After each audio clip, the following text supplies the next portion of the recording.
Welcome back to the Wolff Den presented by Win Again Academy. I'm Matt Wolff, founder of Ticket Time Machine. Today we welcome Joe Castignani to the show. See, well done.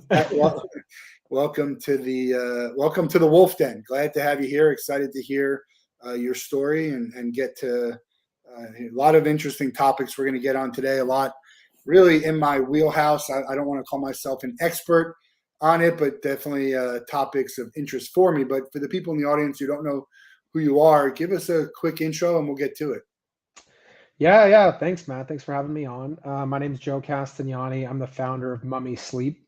We're a direct-to-consumer bedding brand, launched our first product at the end of January 2022. And so we've been in market for just over a year, and we're not only building products to help the quality of people's sleep, but we're building this lifestyle brand to tell this story that your dreams, your goals, your ambitions, greatness is ultimately built on the fundamental building block that is sleep. So that's kind of who I am and who we are.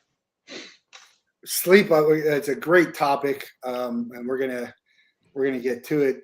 I want to, obviously an entrepreneur. Your background is pivotal to how you became an entrepreneur and how you thought of this. So go run through that real quick and tell us why a sleep brand. Yeah, absolutely. So I've been a lifelong athlete, played all sports most of my life, from high school on, focused on football. I was lucky enough to go to UC Berkeley and play college football there. I played linebacker for the Bears.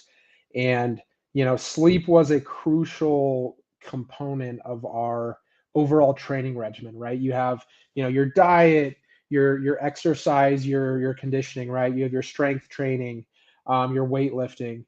And I think for a long period of time, sleep was kind of overlooked, and it's starting to be, brought to the forefront as something that is super critical. But so that's where it all started was at Cal. And that's kind of the inspiration for the brand. I had college, as you mentioned college. I went to the University of Florida, and I don't even remember how everything came together here. But just as I'm graduating, I was and probably should have done it before. I was diagnosed with sleep apnea. Oh, geez. Those who don't know what sleep apnea is, it's when you stop breathing in your sleep. Many times, depending on how severe it is, it's clogged airways. There's more medical people too, but essentially for me, what it meant is you don't get into that deep sleep that your body needs, and so your body basically feels like you didn't sleep much at all, and you're always tired. And then for me, it was like middle of the afternoon, I got to go take a nap. Like, just I can't fight it. It's not like, oh, I'm tired. Should I take it? You get tired, What it came to be was a few factors. One, my septum knows all of that stuff. So I graduated from college and I got all that surgery done all at once. The most pain I've ever been in my life. And it helped better. They first, when I was in school, they put me on a machine. I couldn't use it, so then I got the surgery. What exactly was it a septoplasty? Did you have a deviated septum? Oh, I had deviated septum, which it re-deviated after I had the surgery. Got my adenoids removed, sliced my uvula, literally all at the same time. It was so painful I couldn't even. The most pain I've ever been in my life was even just trying to take the pain pills. It was nuts. I don't recommend it all at once. But it's really funny you say that. I had the exact same thing. It was in between my freshman and sophomore year. I had a deviated septum, so they went in and fixed that. I got my adenoids, like you said, removed, and then also my tonsils. So they did all three of those things in one surgery. And I tell people it was one of the most painful things. Same thing, couldn't swallow the pills. Yeah, I was miserable. Athlete all my life too. It's like we've had some gruesome injuries. I have partial tear of my Achilles tendon. I mean, Yeah. I all kinds of things you could think of. And to me, that was woo. And then the craziest thing was when I don't even remember this, but when they took the splint out of your nose It was like Yeah. 8 feet long, and I'm like, Yeah. how in the Yeah. world did this thing sit up there? It It was was like this gigantic oval that you're yeah, like, how the hell does that fit in it's your nuts. nose? But sleep is so important, whether you have sleep apnea or not. It's so important, and there's so many different factors on what makes a good night's sleep.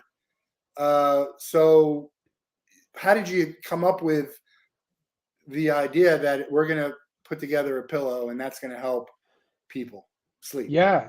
Yeah, absolutely. Honestly, so kind of classic founder story. It started with me and my own issue. I remember it was my sophomore year at Cal. I was, first year out of the dorms, in an apartment with one of my teammates. And I had this old kind of like down pillow, and I slept on it for years. And over the course of a few weeks, I started to realize how much I hated that pillow because all the filling would shift away from the weight and pressure of my head and neck. So I'd end up sleeping on like two tiny pieces of fabric, right? And so I'd flip the pillow back over its horizontal axis so that the filling up here would be back underneath my neck. And it was great for, 10 or 15 minutes. I'd fall back asleep. I'd wake up to the same thing with, no support, no filling. And I thought, there's got to be a solution to this. This isn't rocket science, right? It's a pillow. And quick caveat, I personally don't like memory foam block pillows. They are a different solution to the same problem, but I don't like the memory foam. It's hot, it's bulky. In the winter, it gets really hard, and you can't really put your arm underneath it, which I kind of like to do. So I thought of a down jacket and how the filling in a down jacket is all secured in place. And if those seams weren't there, all the filling would fall to the bottom and you'd be left with like, a little bike tire around your waist. And so I was like, "Hey, how can we apply that to pillows?" And so, anyways, I got a prototype. We sewed in these internal walls of like a stretchy mesh that divided the pillow into 6 chambers. The first prototype was pretty terrible. I used my mom's like sewing machine, probably from the 1980s or so. My mom Um, taught sewing in high school. That's what was how that? my mom taught sewing in high school. Dude, she could have made this first prototype a little bit better. Oh, go But ahead. I was just adding on.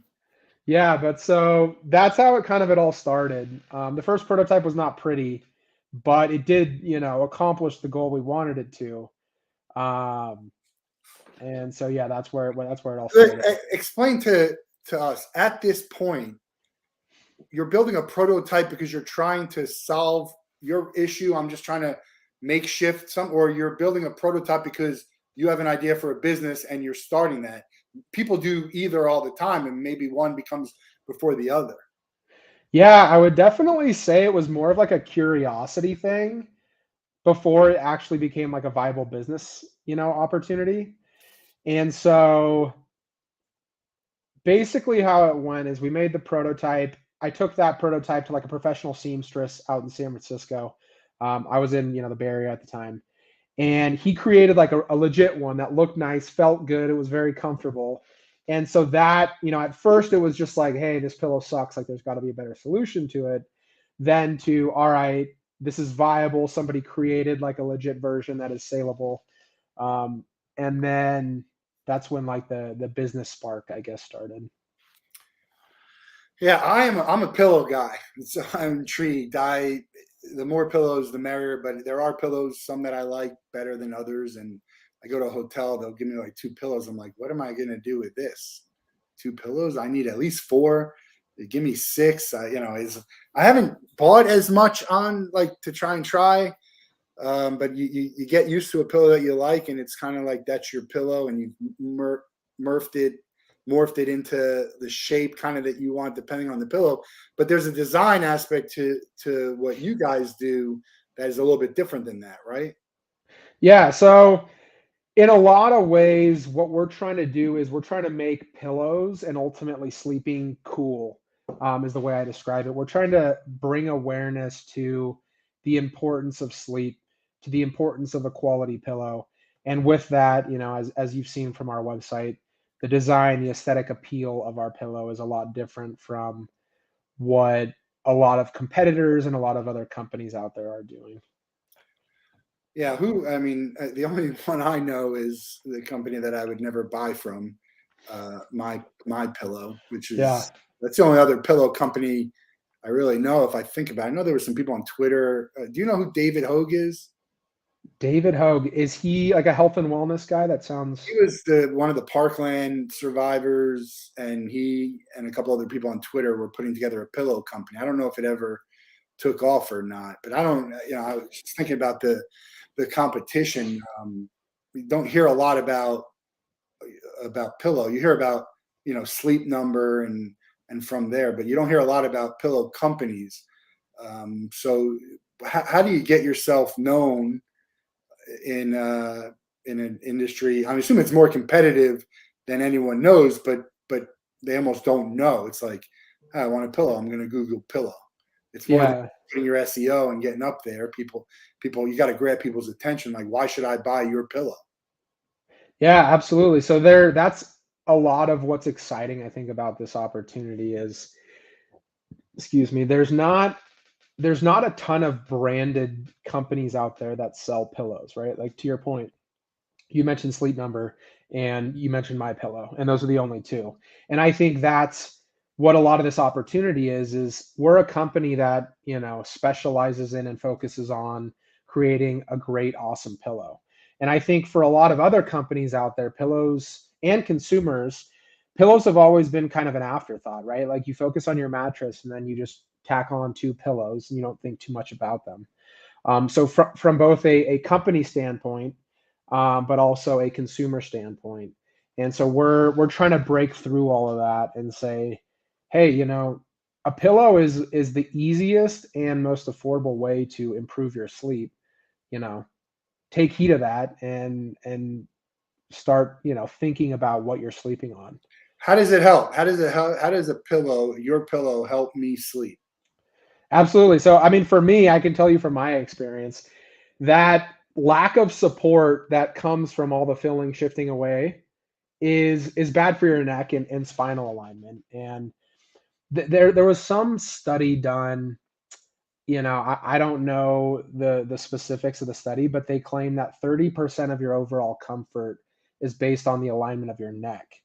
So obviously your mattress is very important for the alignment of your neck, but so is your pillow. Right? You want straight alignment of your neck. You don't want to be kinked either up or kinked down. Um, so a pillow. Our pillow has helped me quite a bit. Do you sleep on your back? I sleep mostly on my side and stomach, but I do sleep on my back sometimes as well. I'd say I'm a combination sleeper. How about you?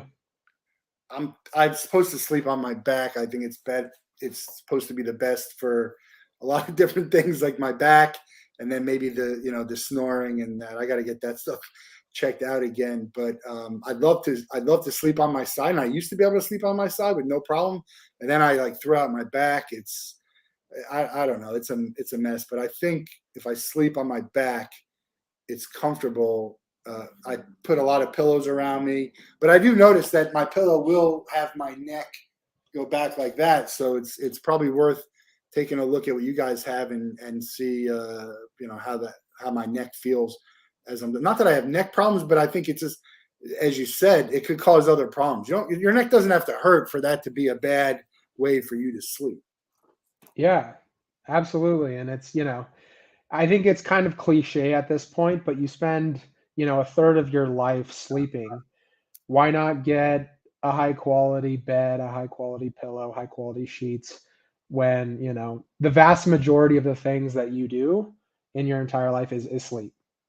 Daniel Tosh has a funny. I always go back to movies and sports and comedy, but Daniel Tosh has a great bit about you spend a third of your life sleeping. Like get yourself some better. He talks about sheets and stuff like that, but certainly pillow. It's an investment that's not a huge investment if you start thinking about it. If I go to and it's called, by the way, it's called muh-mee. It's spelled MVMI, but it's pronounced muh-mee. When I go to the website, how many pillows can I get? What are you guys offering at this point?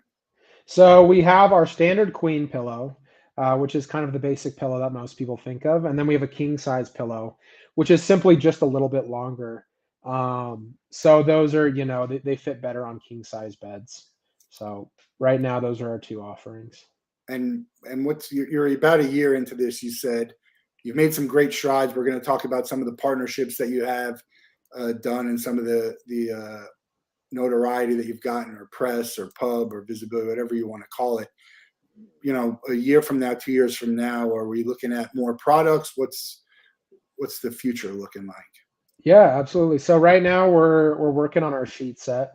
So we want to do a full sheet set. So we'll have pillows, sheets, and then I think the next step down the road, maybe in the next 12 to 18 months, will be PJs, loungewear, stuff like that. So slippers, robes, PJs, etc. And I think that's kind of the area where we want to play. We want to be, highly focused on our products and create awesome products that people love, and not just be kind of like a mass retailer with tons and tons of different products. Right. But it's a tough, like, how do you, toe the balance between you want to be a cool, you want to be an experience versus you need a product that's going to add value to actually make someone sleep. Because I don't care how cool you look like. There's just certain things it's all right. You look cool going to bed, but is it going to help me? That's it. So how, as you're looking at the products that you're going to put out there, balance between those two? Yeah, I mean, I think that's really important. I think the other thing to call out too is there's no perfect pillow for 100% of people, right? So I'm not saying that our pillow will be the pillow for 100% of mankind, but I do think our pillow, we've sold quite a few of them, and people are really excited. It's helping them sleep better. So if you are having sleeping problems, you don't love your pillow, like you should love your pillow, right? Again, you spend a third of your life on it. If you Yeah. don't love your pillow, you should try and find something that you do love. Um, but so yeah, I mean, I think functionality, I think having a product that is good and high quality is paramount. That's the number one priority. So, we're not going to come out with a product that doesn't, satisfy that need. I mentioned the people that you've partnered with, or that have come on board. Tell us a little bit about the partnerships. You got some big names in the athlete world, and have gotten some attention from other big names. Otherwise, how did that happen? And who? Yeah. So, what was that? And talk about who also. Let everyone know who they Yeah. So again, we want to be this brand. We want to be the Nike of the betting industry, is how I always describe kind of our brand vision. I'm a former athlete, so we want to be an athlete, or a company founded by athletes, backed by athletes, which I'll talk about here in a second, for competitors. Whether you're an athlete, you're an investor, you're a designer, you're a mom, you're a dad, right? Sleep unlocks your potential.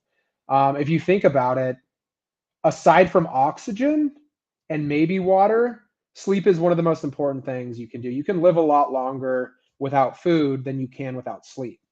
Um, so I would say on that hierarchy, you probably have breathing oxygen, drinking water, and then sleep. But anyways, back to your question. So our first kind of big name investor is Brandi Chastain. You guys might remember her from the women's 1999 World Cup, where she scored that winning penalty kick and tore off her shirt with the black sports bra, which was a huge pivotal moment, not only for, soccer and sports in general, but for women's sports and women's soccer specifically. So anyways, Brandi Chastain is one of our first big investors. Next is Ronnie Lott. Ronnie Lott played safety for the 49ers and won a few Super Bowls. I think he led the league in interceptions a couple of times, and Hall of Famer, one of the most prolific safeties in NFL history. So again, building this roster of investors that can help us with their network, with their platforms, to tell this story that, greatness is built on the fundamental building block of sleep. And then the last big investor is Bobby Okereke. He plays linebacker for the New York Giants. He actually just signed a big deal, 4-year, $40 million deal with the New York Giants. He was previously on the Indianapolis Colts. So again, we're trying to kind of stack the muh-mee team with athletes who can set this example and tell this story that, again, greatness is built on sleep. Yeah, you have some of the greatest, Brandy and Ronnie, Hall of Famers in their sport. I had the opportunity to meet Brandy actually on a few Win Again Academy networking calls from Mark Moyer. Win Again is obviously a great partner of the show, and she's involved in has a very good business mind, really good winning attitude. Not just from her days of playing, but great business mind and just a great attitude. So that's an incredible partner to have on something like this. One of the things that you did that I was trying to do, and I kind of got late in the game, was you had a really cool sort of unboxing experience. Tell us about that. Yeah, absolutely. So I think, having quality at every touch point of the customer journey is super important, because you're making a first impression each step along the way with your customer. So we did put a lot of thought and effort into our unboxing experience. You have the nice, there it is, soft touch matte black box, some really cool simplistic modernistic design in it. Our pillows also come with a travel bag, which I'll show you right now. So you can bring, that piece of home on the go, if you're going camping, if you're going, traveling at the airport. It's funny.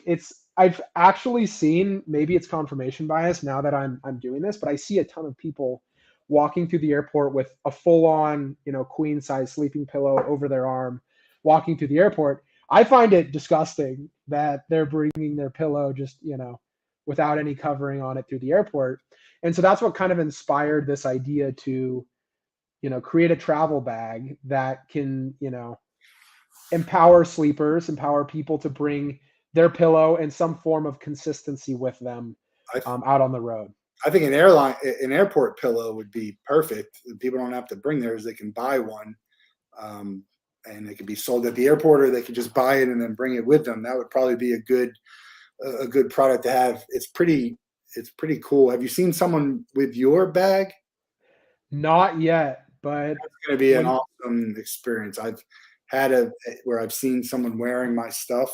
Obviously I'm at events where my stuff is, but just at other events, or just you see them online.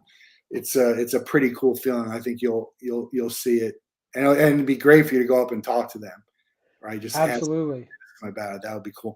Actually, what I meant to ask you about the unboxing is your experience where you sent a famous person one of your pillows. That's unboxing. Okay, that's hear about the boxing and because that's very important too. Yeah, absolutely. So you're probably referencing the Dave Portnoy experience, huh? Yeah. Yeah. So it's really funny kind of how that came about. So Dave Portnoy, founder of Barstool Sports. If you guys haven't heard of them, they're a big media, a media company. And he goes on these rants sometimes. He calls them emergency press conferences, where it's, kind of sarcastic. It's something that's not that big of a deal, but he's, overblowing it. And so anyways, he had an emergency press conference about him hating his pillows. And he liked, a thinner pillow that wouldn't crank your neck up. And so anyways, he posted this on Twitter. One of my buddies called me. He said, did you see what Dave posted? You got to send him a pillow. And so him and I, over the next hour or two, started Googling, tried to find addresses where Dave Portnoy, lives. And we were able to find 3 different addresses. Was this because he had these segments called unboxing where people would send him all this stuff and he would open it and but then he stopped that. Was this during the moments when he was taking stuff, or was this after? So pillows specifically, are you asking? When you sent it to him, he used to do stuff on Twitter And by the time I went to go send stuff to him and I was looking for information on it, they kind of like got rid of that segment. He was getting like cookies and he was eating like cookies Yeah. that he had just opened, and people are like, "What are you, nuts?"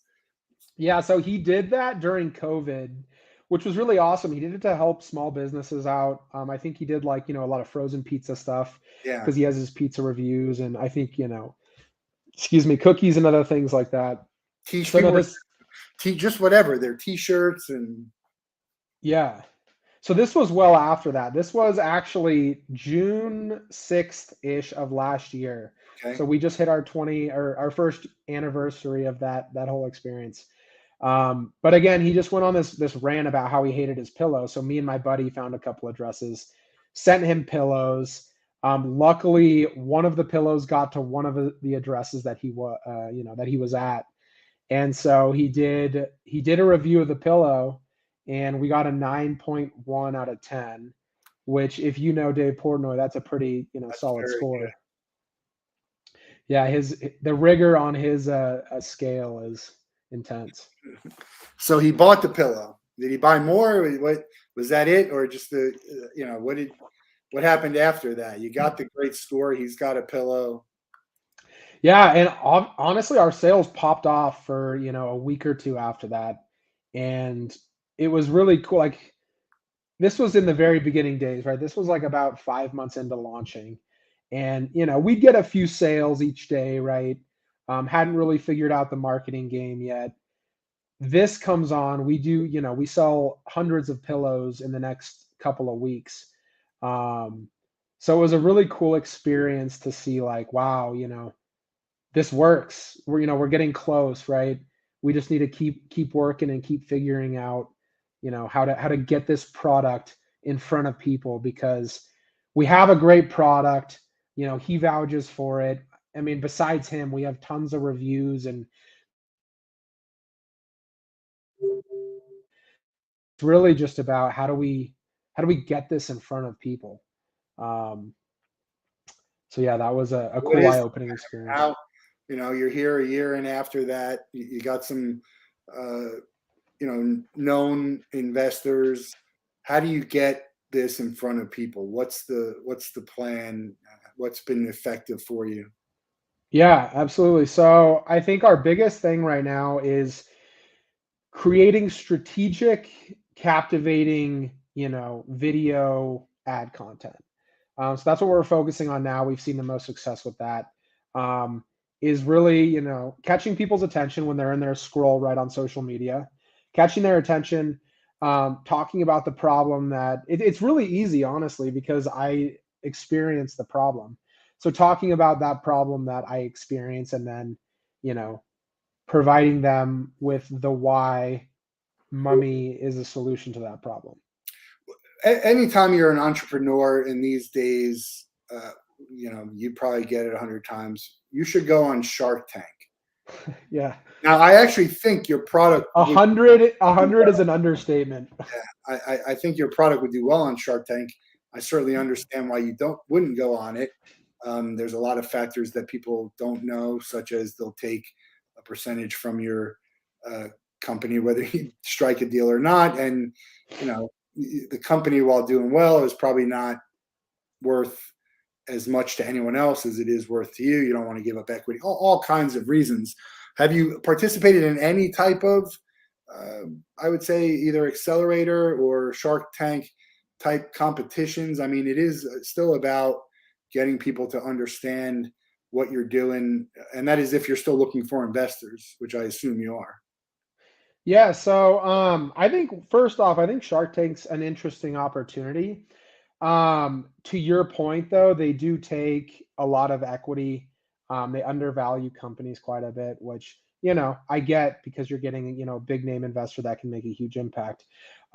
Luckily for us, we've been successful in raising money from other people, um, to where it's not really vital for us to go on something like Shark Tank.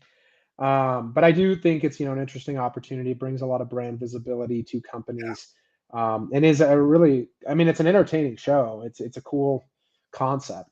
I watch it. I do think that there's stuff that I learn as an entrepreneur and someone who owns a company. And but I also think a lot of the stuff is common sense. And it's like when you have enough money to throw stuff at whatever, it's not a big deal for them. They make it a bigger deal. Like, oh, if I'm going to invest, and you're just like, it's like buying a lottery ticket for them. Yeah, if it hits, great, but even with better odds Yeah. than that.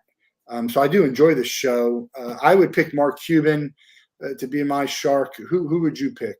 Yeah, I'd say Mark Cuban and then maybe Lori, because I believe I'm not an expert in the show, but I believe she's the distribution channel Yeah, lady. She has all the QVC, the QVC. retail, QVC.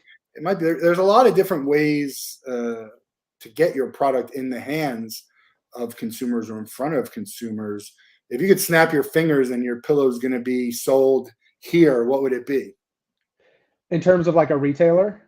Well, I could say it's going to be at QVC. It's going to be at the airports. It's going to be at Target. One, I guess one retail or one area or one channel. Yeah. It's a great question. I think so we've kind of, to recap, we've covered the direct consumer channel. We're starting to do pretty well on that channel. I'd say we are not in any brick and mortar retail yet, but I would say I would love to get into a Nordstrom or a Saks Fifth Avenue, kind of a higher end, mid-level, higher end retailer that, where our target audience might, shop, but also aligns nicely with our brand. And then from the club side, I think Costco would be a good fit as well. Yeah. Um, I think all of it would be. I mean, there's no reason to not think that you should be there with others. I think it's the thing about pillows is interesting because like if I want a shirt, a hat, even a towel, I'm going to try it, see how it goes.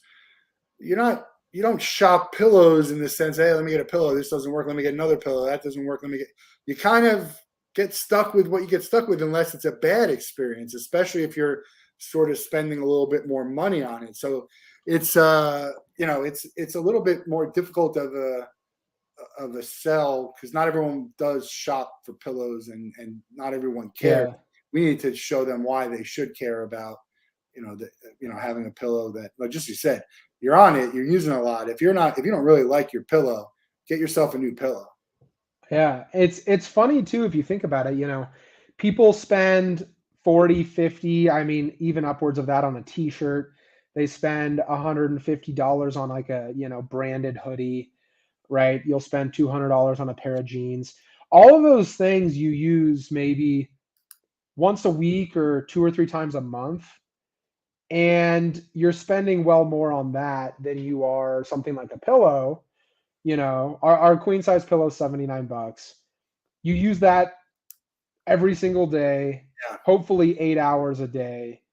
And, people are still, kind of skimping on something that we think is so important. Let's talk about sleep. We'll go back to sleep, which is what this is all founded on, and what caused you to want to do something like this. You kind of brushed over it a little bit, so let's get a little bit deeper into it. This wasn't just about I was having some restless nights, I was having some struggling sleeping.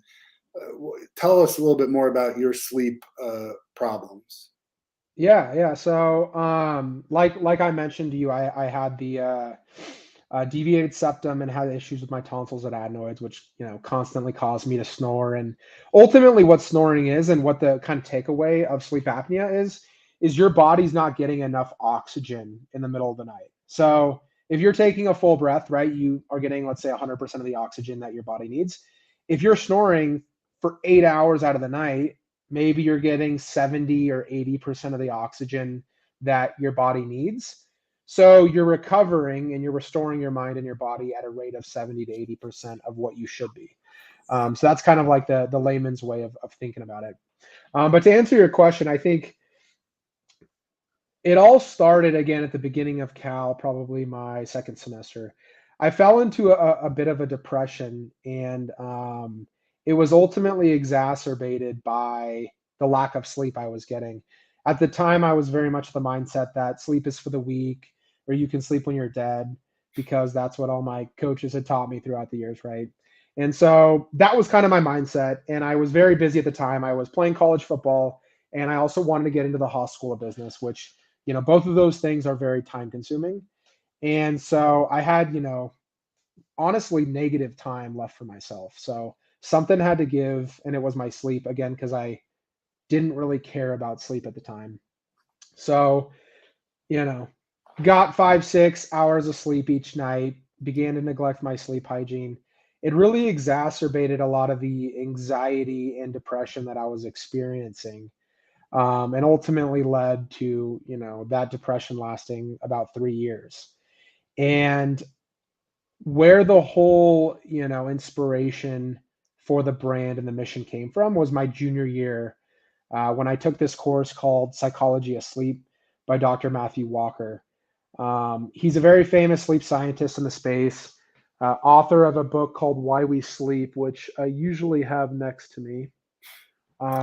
You purposely took that course because of the issues and wanting to know about it? No, so honestly, I took the course because it sounded really interesting. It was psychology, which has always fascinated me, but sleep science, which is something that was very new, something that, I'd never even really heard of the word sleep and science in the same term. But I took that course and it really opened my eyes up to the importance of sleep. We've always been told, hey, get your 8 hours. Your mom and dad give you a bedtime, right? And we've never really been told from a scientific standpoint of why we need to get those 8 hours. So that class was what taught the why to me and really opened my eyes up to, wow, sleep. Now it seems obvious to me right now, sitting in this chair right now, but sleep impacts every single thing you do, whether it's your mental health, your physical health, your recovery, memory retention, right? Every single thing, your metabolism, your cardiovascular health, every single thing is impacted by your sleep. Yeah. And that class is what kind of opened my eyes up to that. It's kind of interesting, your story, because I went through some depression myself. And what my depression did to me was all I wanted to do was sleep. And I would just do I didn't want to do anything else. I didn't want to eat, didn't want to hang out with anyone. I just wanted to sleep, and I stayed in bed. And people who know me know I love to sleep anyway, but this was like beyond, it's an unhealthy to do that. And so that was Yeah. my depression, just to go to sleep. But, I turned 47. Yeah, I turned 47 last month. And Happy birthday.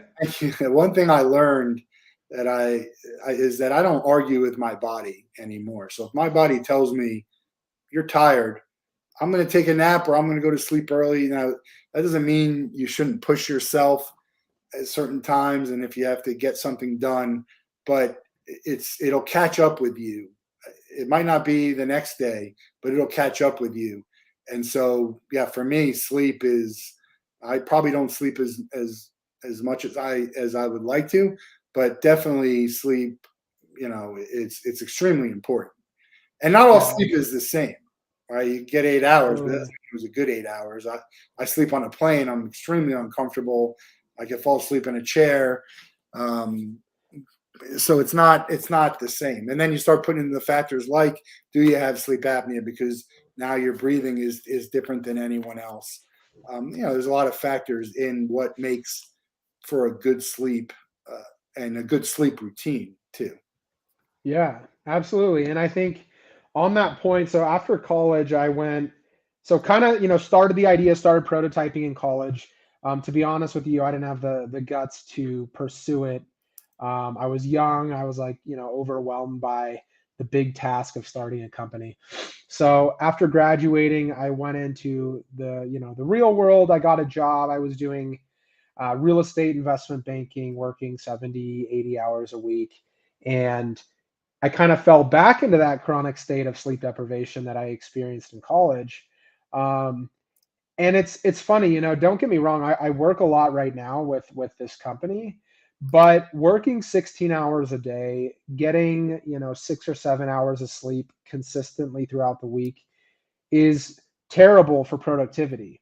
And I honestly believe that, if you work 12 to 14 hours a day, you get a solid 8 hours. You have time for, a little exercise, healthy meals and relaxation before bed.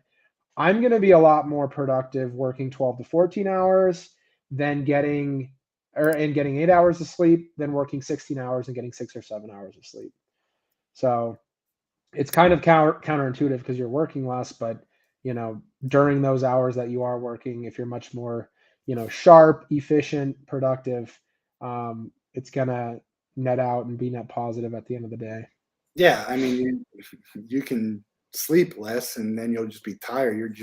There's no way your body, your mind. I mean, even if you're not doing something that's necessarily a physical activity, you could just be sitting.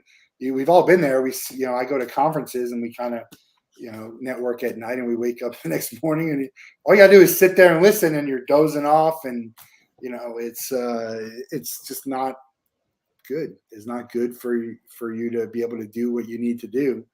Um, it's I think everyone can. I think there's no reason why anyone can't get the required amount of sleep in the way they do and still get the job that they need to do done. That's more of a time management type of thing. As well as I do, I could never stop working. I literally don't ever have to stop working. There's something for me to do always. Now I have Yeah, to prioritize what that is, and then let some things go, or decide, hey, should I push myself here? Or the other night I was like, I got to go to bed. It wasn't even late. It was just I probably should stay up and do 2 more hours, but I think it'll be better for the rest of my week if I yeah, go to bed. Um, right now you have two. We talked about two pillows. Is it just black and white? I mean, pillows again with the female side. You got a lot of people caring about color schemes. yeah. So we just have. I think we have some samples here behind me. So yeah, it's a black side cassette, and then the rest of the shell is white. So yeah, that's the only style we're going for, and that's you know again to our strategy of trying to brand pillows and make pillows different and unique. Um, that's the look we're going for, and we haven't received any feedback from somebody. I take that back. I've received feedback from one person complaining about the black band, but everyone else likes it. I mean, you can't really see it through your pillowcase. It just makes the experience a bit more unique. Well, that's the next question: is the pillowcase?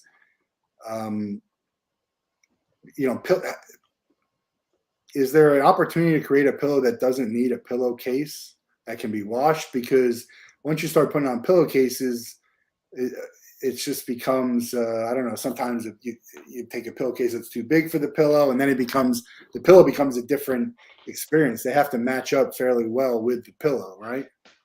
Yeah, so I think more so from a cleanliness standpoint, you need pillowcases. The same reason why we need sheets, so you can wash them and not have to wash the mattress itself.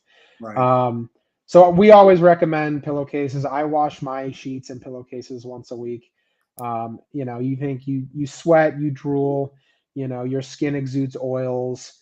You want to keep that clean to avoid, dust mites and things like that, bed bugs, which is obviously a little bit extreme, but I would definitely say, I definitely recommend a pillowcase. I saw a comment from Ted who's watching. This is the only one that's showing up here, but now it just said, "Is interrupted sleep a bad thing? I sleep in 4 hour chunks at most." I think everyone would tell you that's a bad thing. We'd have to figure out why. Why are you only sleeping for 4 hours? Is it because you don't have time to sleep? Is it because you're not comfortable when you're sleeping? I have a friend who can't sleep at all. It's he's not comfortable. It's not that he's doesn't not in the bed. He's in the bed. Now he's not Yeah. comfortable enough for whatever reason. Maybe it's stress, anxiety, a lot of things on the mind. Who knows? You could be sleeping in something that's too warm. You could be the sheets too cold. There's so many different factors. But certainly there is stuff that you can do to help sleep better, which is part of what you're doing. Um, Yeah, I think the question would be, why is it? Is it, you're not allotting enough time for yourself to sleep all 8 hours, or is it, do you wake up and your mind starts racing? Are you uncomfortable? Is it too hot? Do you wake up in a pool of sweat? There's tons of factors that go into, you know, quality of sleep and duration of sleep. Are there any patents on your pillow? Yeah, yeah. So we have two patents. One was actually allowed, and the other one is about to be allowed, and then will be fully granted here in the next couple of weeks or month or so. So, yeah, I mean, you're not going to get a pillow like ours elsewhere out on the market. And the key, I think, in moving forward is going to be, finding as much products that you can prove are going to help. There's stuff that could be helpful, but using the science behind sleep and how you can enhance someone's sleep, I think, is really going to be a key to moving forward, because you could sell the hell out of these pillows just because they're a good pillow and a cool pillow. But as you enter in and add that factor of, hey, this is really going to help you sleep. And like anything, it'll help some others better than others. Some people better Yeah, than others, right? It's just going to depend. Like some people like a hard mattress. Some people like a soft mattress. Some people like the number. Some don't. Some like the things that conform to your body. Some don't. So you just got to kind of figure out, what type of sleeper you are, and maybe this e- could help you find exactly. what type of sleeper you are. No, and there's a million variables, like, body weight, body size, the dimension, the broadness of your shoulders, the dimension between your shoulder and your neck, right?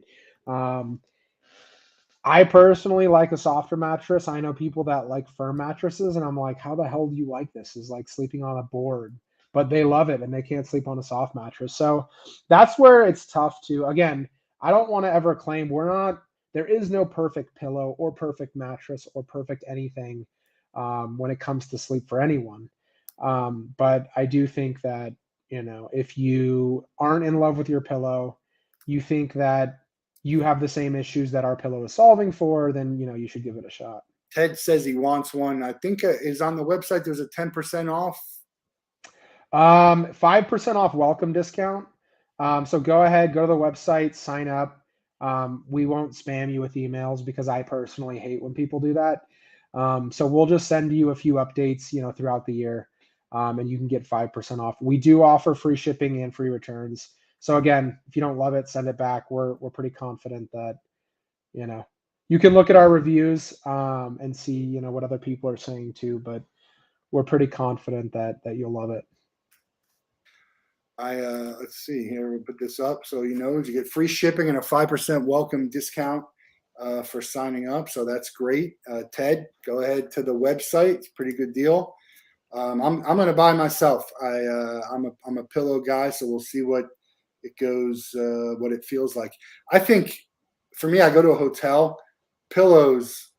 I look at the pillow setup. It's a real, for my enjoyment of it. The pillows are a big thing. Towel, the number one thing for me. I'm a big guy. I know it doesn't look like you're just sitting here. If you don't have a towel that can wrap around me, I don't like it. I have to bring my own towel to a lot of Really? those. Yeah, I'm a big guy. Again, 6'4", probably weigh 275 plus, real broad shoulders and Burther hips. People tell me I don't know where I got it. Further. It's a real broad. It's a really weird thing. So I go to these hotels and I can't even wrap, a towel around me. It's like, what am I going to do with this? And toilet Yeah, paper, obviously. yeah. Invest in some better toilet paper for your. So do you like pillows? The pillows at hotels. Some I do, some I don't. So again, you can give me 6 pillows, I'll use all of them. I put between my legs. I hug pillows. My wife gets a little annoyed like when I have something in between her, but hug pillows behind my head. Sometimes I put them on my face. I don't even know why I do that, but Block out the light, maybe. yeah, I don't. I'll put pillows ever. You could surround me in pillows. I could go into one of those playpens that are just pillows and be. But I do like a softer pillow. Um, I guess it depends on where. Like I do. I've used memory foams. There was one pillow I think, and I can't remember. We still have it because it was so like old and used that like you can't look at this when you took out the took it out of the pillowcase. But Yeah, I'm pretty happy with the pillows I have, but I definitely could use more that I like. It's all about being looking the same and matching for my wife, matching Yeah. pillows, match the comforter and all that. So I'll let her pick out the pillowcases for it. Yeah, well, it's interesting. I wish I could show my screen, but there is the National Sleep Foundation did this study. It was a survey of 1,500 people, and they found that 60% of people surveyed did not like hotel pillows. Um, so I think that's also a huge opportunity for us. We actually, this is a good segue. We just landed our first hotel deal with the Le Meridian San Francisco Hotel. It's a Nice. 360 key or room hotel in downtown San Francisco. So our pillows will soon be featured in every single bedroom of that hotel. So No, if you're that's great. traveling and you stay there, you can, try them out. Yeah, it depends on the hotel. The higher end hotels usually have good pillows. They're not. I wouldn't say they're great pillows, but they're good pillows. And then you got these other um, hotels, and sometimes I don't. I'm not a hotel snob, so if I'm just staying somewhere to lay my head down and sleep, I really don't care. Um, I don't bring my own pillow. I'll bring my own towel once in a while. Um, Tell me about playing football in college. Um, what was that like? You obviously stopped playing. Do you still follow it closely? Are you a big sports fan? What's Yeah, it's life after football, and why? And why did it stop? How did it stop? yeah. So went to Cal, went there to play football. Um, I think the biggest thing, so I redshirted my freshman season. I came off an injury at a high school, redshirted my freshman season to get bigger, stronger, faster, recover from the injury. And in my redshirt freshman season, so my sophomore year of playing, the last 4 games of the year, I, started getting some playing time, started traveling with the team, making some tackles here and there. Um, and I wasn't excited about it. It didn't have that same spark and that same excitement that it used to have. And I had just gotten off a bad concussion at the end of my redshirt freshman season, and that concussion coincided with the publication of that. I think it's called 111 brain study. I think CNN did it or something, where they, after death, looked at the brains of 111 former football players, and 110 of them had the tau protein, which was indicative of CTE. And so that kind of scarred me. You know, it started causing me to question, what am I doing to my body? What kind of long-term effects is this going to have? And then after my sophomore year, my redshirt freshman season, I blew out my back. And so that was kind of like the nail in the coffin. I wanted to be able to bend over when I'm older and lift my kids up and play catch with them. So I stopped playing after my junior season. So I played for my first 3 years there. And it's funny. I don't follow any sports. I love sports, love playing sports, love athleticism, love athletes, but I don't follow any, you know, sports leagues. I don't follow any specific teams or any individual players, which is funny because Including college and including Cal. yeah, yeah. I mean, I'll keep up on, I'll look at their schedule and see what their record is for the season, but yeah, man, I don't even watch the Super Bowl usually. Oh wow! When you're not doing mummy stuff, what are you doing? What takes up your free time? Yeah, so I will say Mummy takes up a lot of time. Of As course. you know, starting a company is extremely time consuming. I love it, but it is, I have to sacrifice a lot of things that I would like to do with my spare time to, get ahead on Mummy. But I would say when I'm not working on Mummy, I like to work out, so I try and get in, a workout 3 or 4 times a week. Um, in the winter, I'm a big snowboarder. I love snowboarding. I'm in Salt Lake City, Utah, so we have 6 great mountains within a 30-minute drive of our house, which is pretty cool. I'm gonna And be in. Never been to Salt Lake City, and in a couple weeks next month, I'll be there for the SEAT conference, SEAT conference. And then in August, I'll be there for the Gators when they play against Utah. So never been. I'll be there Nice. twice. I'll have to connect with you and grab some time. Yeah, man. Would love to grab a coffee or lunch or something and meet in person. Might be able to get you into the conference too. You could come meet some other people, get you some networking. Yeah, yeah, that'd be cool, man. Let's keep in touch on that for sure. So snowboarding. Now, my brothers and his family are big skiers. I was never good at skiing, and I was always afraid. The key is to get the kids skiing when they're like 1 and 2. They don't even know any better. My Yeah. nieces and nephews are like pros on skiing, and I'm like, my brother's FaceTiming me while there's. I'm like, do not FaceTime me while you're on the mountain. Go have fun, and we'll talk. Like I'm all nervous about it, but it's the people who do it, they love it. I mean, it's a lifestyle, right? That's big on Yeah. lifestyle, sleeping lifestyle. There's a skiing / snowboarding lifestyle. It's great. Yeah, I think it replaces a lot of that adrenaline rush and need for hyper focusing that I lost with football and sports in general, right? When you're in the zone, right? When you've tuned everything out, there's not a single other thought on your mind than what you're currently doing. Being present in that moment, I think is a big reason why I like it. Because I don't know if you're anything like me, I tend to overthink things, and that just kind of I'm always thinking. I don't know if I overthink, but I'm always thinking, which probably actually has to, lead to overthinking.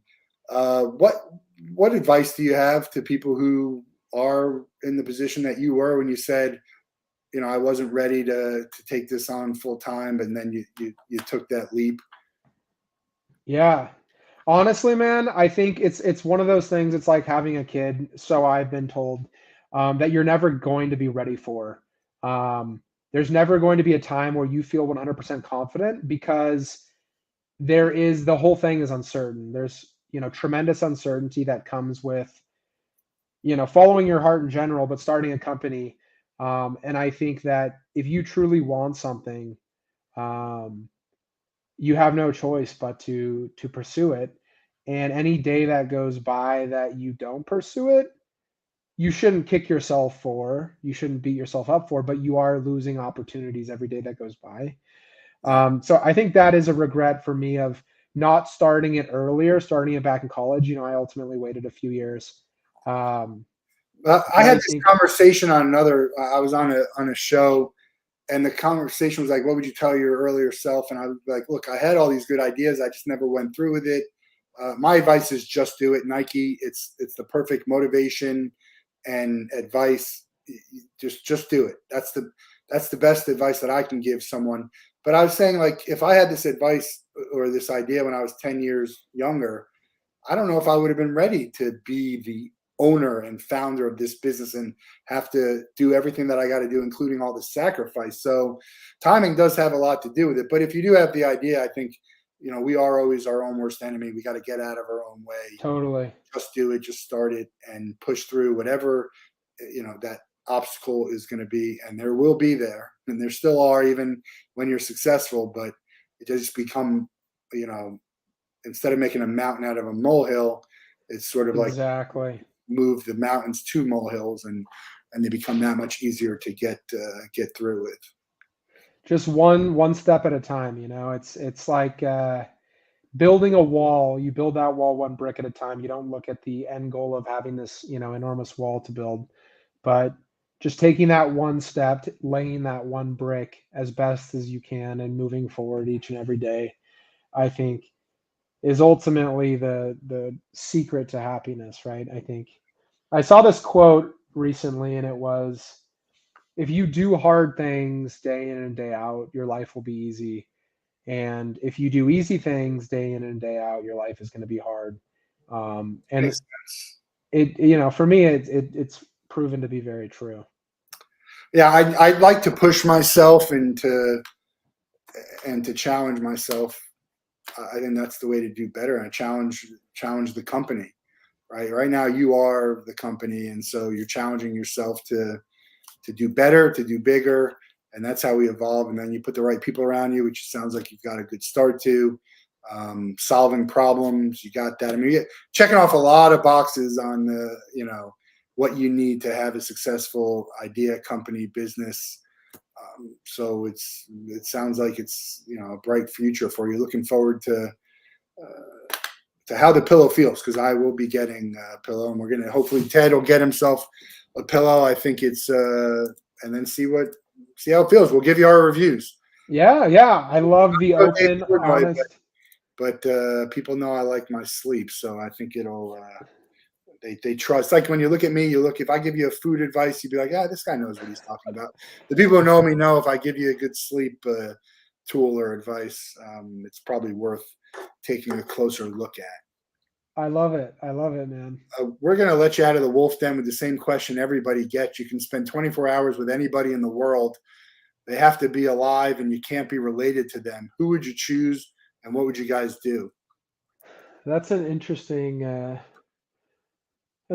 question. I would say right now at this specific moment in my life, because I just finished watching the 3-episode documentary, Arnold Schwarzenegger.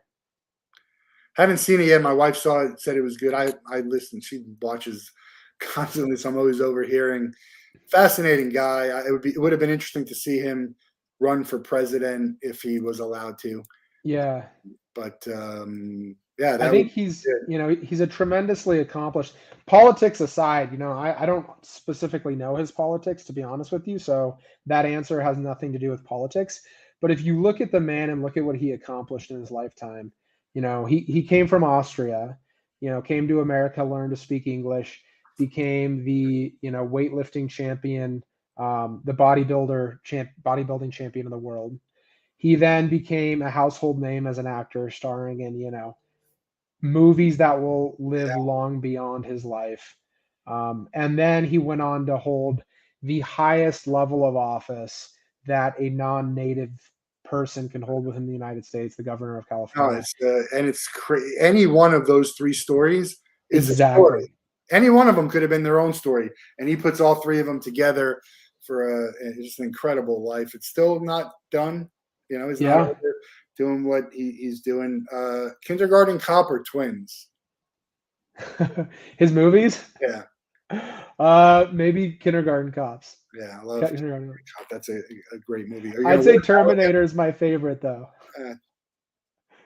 You're gonna work out with Terminator him? Yeah. We do a workout, for sure. Will you try and attempt to match anything he does? Hell no. All right, Arnold Schwarzenegger on the list. I'm still putting together a list of everyone. We're almost at 300. Before I get to episode 300, I will have a list of everyone. I did do a preliminary list, and Barack Obama is number 1. Interesting. There's some Oprahs, Warren Buffett, Bill Gates, stuff like that, Elon Musk. Those I've all gotten a couple. I think Obama is at least 3 or 4 times more than anyone else been named. Interesting. Yeah. So check out muh-mee. That's MVMI sleep.com. Get yourself a pillow. You get free shipping. Sign up for the emails. You get 5% off. Follow them on Instagram, Twitter, Facebook, TikTok, LinkedIn. I'll let you know how the pillow is when I get it. And looking forward to seeing what comes next. And I don't know that we have any more episodes until after I'm on break. So everyone do something fun, do something good and helpful, and be safe, and have a great night. Have a great week, great weekend, great holiday. And we'll talk to everyone soon. Thanks, Joe.